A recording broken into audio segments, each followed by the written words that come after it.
Serious হন, জীবনটার ব্যাপারে serious হন। জীবনটা কিন্তু হেলায় খেলার বিষয় না। একবার চলে গেলে, একবার মউত হয়ে গেলে কান্নাকাটি কোটি কোটি বছর করলে আল্লাহ পাক আর দ্বিতীয়বার পৃথিবীতে ফিরাই দিবে না, দিবে?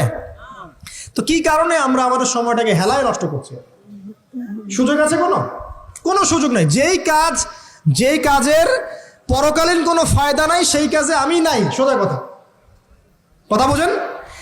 যেই কাজে পরকালের কোনো ফায়দা নাই সেখানে আমি নাই, এরকম আকীদা লাগবে। ইলম অর্জন করবেন কেন? পরকালের ফায়দা আছে তাই। নামাজ কেন পড়বেন? পরকালে ফায়দা আছে তাই। প্রেমের সম্পর্ক করবো না কেন? পরকালে ফায়দা নাই তাই। এই মিউজিক শুনবো না কেন? আমি পরকালে কোনো ফায়দা নাই তাই। আমি অহেতুক এসব টিকটকের পিছনে ঘুরবো না কেন? পরকালে কোনো ফায়দা নাই তাই। যে কাজ পরকালে ফায়দা দিবে আমি সেই কাজে আছি। পারা যাবে ইনশাল্লাহ? আল্লাহ তৌফিক দান করুন। যুবক ভাইদেরকে আমি অনুরোধ করবো যে আপনাদের যৌবনটা আগামী মুসলিম উম্মার ভবিষ্যৎ। এই যে বলে না যে জাতির কাণ্ডারি হবে অমুক তমুক, কেউ জাতির কাণ্ডারি হতে পারবে না। জাতির কাণ্ডারি যদি হতে চায় তাহলে মুসলিম যুবকরাই হতে পারবে ইনশাআল্লাহ।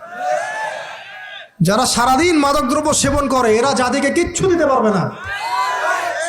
যারা সারাদিন হকি স্টিক নিয়ে ঘুরছে আর নির্মমভাবে মানুষকে মারছে এরা জীবনেও জাতিকে কিচ্ছু দিতে পারবে না। ফাসাদ সৃষ্টি করা ছাড়া কিচ্ছু করতে পারবে না। দেশকে, জাতিকে এবং উম্মাকে যদি এগিয়ে নিতে হয় শুধু মুসলিম যুবকরাই পারবে ইনশাআল্লাহ। এবং কারা পারবে? যারা অন্য ধর্মের মানুষ কিন্তু মনটা স্বচ্ছ সৎ, তারাও পারবে। যাদের মনে সততা আছে অন্য ধর্মের হলেও তারা পারবে ইনশাআল্লাহ। যার মনে সততা নাই সে পারবে না কখনো। করাপ্টেড, দুর্নীতিপূর্ণ মন নিয়ে কখনো দেশের খেদমত, জাতির খেদমত করা যায় না। বাংলাদেশের সবচেয়ে বড় সমস্যা দুর্নীতি। বাংলাদেশের 1 নম্বর সমস্যা দুর্নীতি। দুর্নীতি যদি না থাকতো আর সমস্ত কালো টাকা যদি সাদা করা যেত বাংলাদেশের মানুষকে আজকে না খেয়ে মরতে হতো না। সামনের দিনগুলো কঠিন হবে, ভয়াবহ হবে, এটা সবাই বুঝতে পারছে, হয়তো শুধু আপনারা পারছেন না। আল্লাহ পাক আপনাদেরকে বোঝার তৌফিক দান করুন, আমিন। নিজের জীবনকে কাজে লাগান, যৌবনকে কাজে লাগান, একটা হালাল রিজিক সার্চ করেন। অল্প রিজিকে সন্তুষ্ট হয়ে যান, উচ্চাভিলাষী হবেন না। উচ্চাভিলাষী হওয়ার দরকার নেই, যতটুকু আসছে আলহামদুলিল্লাহ, এটুকুর মধ্যেই সন্তুষ্ট থাকেন, পারবেন ইনশাআল্লাহ। সামনে যাবেন, আদর্শ পরিবার গড়বেন, পরিবারের মধ্যে ইসলাম থাকবে। পরিবারের পিতা হবে ইব্রাহিম, পরিবার সন্তান হবে ইসমাইল, পরিবারের স্ত্রী হবে হাজারা অথবা সারা আলাইহিস সালাম। দিনদার ছেলে নাই, বিয়ে নাই। দিনদার মেয়ে নাই, বিয়ে নাই। ওই যেটা আপনি মনে করছেন রূপ সৌন্দর্য হাবি যাবে, কিচ্ছু থাকবে না ভাই, কিচ্ছু থাকবে না। 1 বছর 2 বছর পরে সব শেষ। দিনদার স্ত্রী পাবেন, চোখ বন্ধ করে বিয়ে করে ফেলবেন।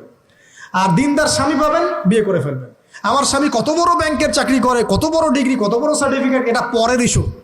আগের ইস্যু হচ্ছে আমার স্বামী নামাজ পড়ে কিনা, এই লোক আমার স্বামী হতে যাচ্ছে, এর দাঁড়িয়ে আছে কিনা, ইসলাম পালন করে কিনা, ইসলামের প্রতি ভালো ধারণা আছে কিনা, সে আমাকে পর্দায় রাখবে কিনা, এগুলো বড় জিনিস। পরিবার গড়বো ইসলামিক ভিত্তিতে, ইসলাম নাই পরিবার নাই।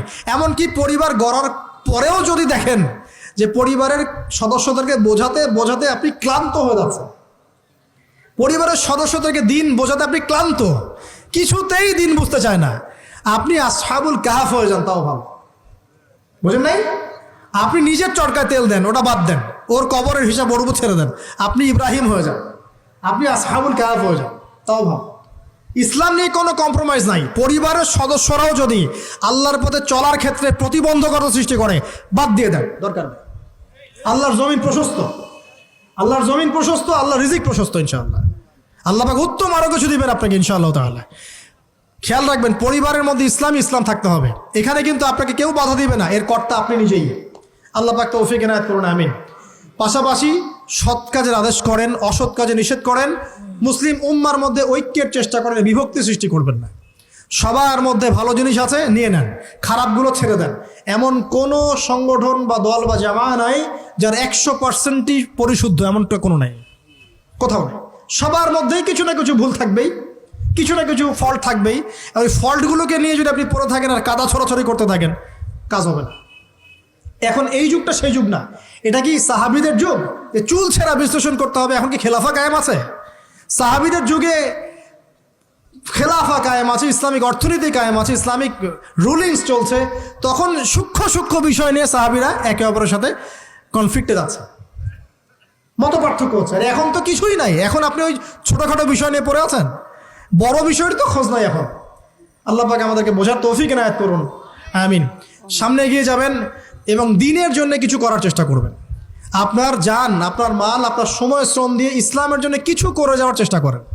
কিছু না পারেন একটা এতিমখানা করেন, একটা মাদ্রাসা করেন, একটা মসজিদ করেন, ঠিক আছে, একটা সামাজিক সংগঠন করেন, একটা কি বলবো, আপনি যদি পলিটিক্সও করেন করেন, কোনো সমস্যা নাই, কিন্তু এটাকে ভালোর দিকে নিয়ে আসেন, ন্যায়ের দিকে নিয়ে আসেন। দুর্নীতি অন্যায় বাদ দেন, অন্যের ক্ষতি করা বাদ দেন, অন্যের গীবত তহমত সংস্কৃতি বাদ দেন, ভালো কিছু করেন, সামাজিক কাজ করেন, মানবতার কাজ করেন। আপনি যদি লিখতে পারেন লিখেন, বলতে পারলে বলেন। আপনি কিচ্ছু করতে পারেন না, অ্যাটলিস্ট আপনি ইসলামপন্থীদেরকে সাপোর্ট দেন, আপনার সম্পদ দিয়ে, আপনার অর্থ দিয়ে সাপোর্ট করেন।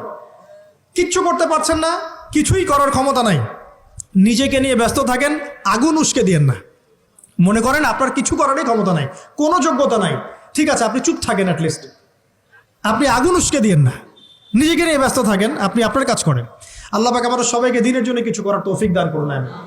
আর সবশেষ কথা হচ্ছে যে বর্তমান অর্থনীতি, সমাজনীতি, বিশ্ব ওয়ার্ল্ড পলিটিক্স, এগুলো খুব ভালো করে পড়াশোনা করবেন, করে কোরআন সুন্নাহর সাথে মেলাবেন, আখিরুজ্জামানের হাদিস এবং আয়াতগুলোকে স্টাডি করেন, সমসাময়িক প্রেক্ষাপটের সাথে এই পরিস্থিতিগুলো মেলানোর চেষ্টা করেন। দেখবেন আপনার চোখ আল্লাহ খুলে দেবে ইনশাআল্লাহ। এবং ইনশাআল্লাহ আজ্জা ওয়া জাল আপনি এমন কিছু সলিউশন যাদের সামনে উপস্থাপন করতে পারবেন যেটা আর 10 জন পারছে না ইনশাআল্লাহ। সর্বপ্রথম কথা, ব্যক্তিকে পরিশুদ্ধ করি, আত্মশুদ্ধি অর্জন করি, আল্লাহর হুকুম আহকামগুলো পালন করি, পরিবার গঠন করে হালাল রিজিক সার্চ করি, এরপরে আমি দিনের জন্য কিছু করার চেষ্টা করি। যদি আল্লাহ পাক আমাকে আরও বেশি যোগ্যতা দেন, তখন আরও বড় পরিসরে দিনের খেদমত করার তৌফিক আল্লাহর পক্ষ থেকে চেয়ে নেই, আল্লাহ পাক কবুল করবেন ইনশাআল্লাহ আজ্জা ওয়া জাল।